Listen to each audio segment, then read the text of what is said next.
দৈনিক লাখো কণ্ঠ।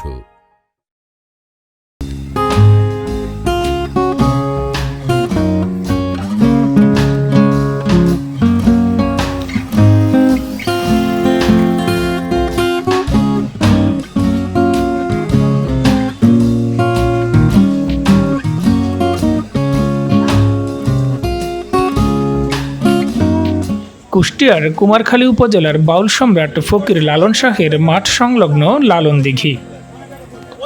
স্থানীয় লোকজনের কেউ কেউ এটিকে কালী নদী, কেউ আবার রাজঘাট নামেও ডাকেন।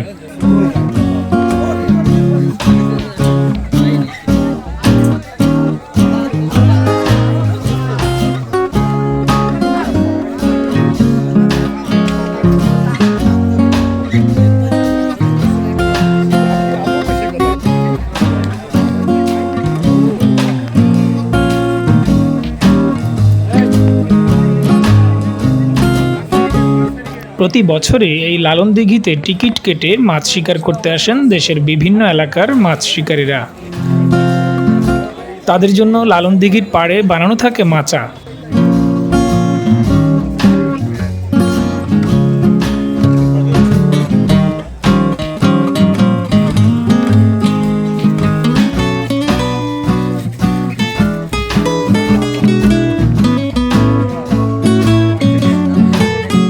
এবার এই মাছ ধরা উৎসব হয়েছে গত 28 অক্টোবর বৃহস্পতিবার দুপুর থেকে 29 অক্টোবর শুক্রবার সন্ধ্যা পর্যন্ত। মাছ ধরতে বৃহস্পতিবার রাত থেকে দিঘির পাড়ে তাঁবু টানিয়ে অবস্থান নিয়ে রেখেছিলেন মাছ শিকারীরা। কেউ কেউ সেখানেই মাছ রান্না করে ছোটখাটো পিকনিকও সেরে নিয়েছেন।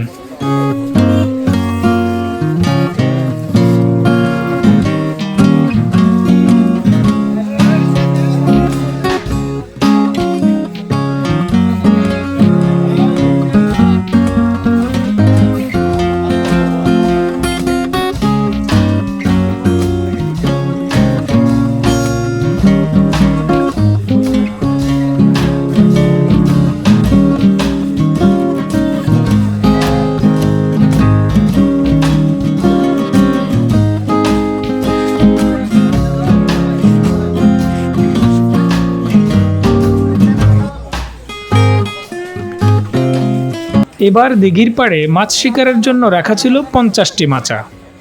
এর মধ্যে দুই ভাগে ভাগ করে 18,000 টাকা ও 17,000 টাকায় বিক্রি করা হয়েছে মাচাগুলো। মাছ ধরতে এখানে এসেছেন জেলার বিভিন্ন স্থানের শৌখিন মাছ শিকারীরা।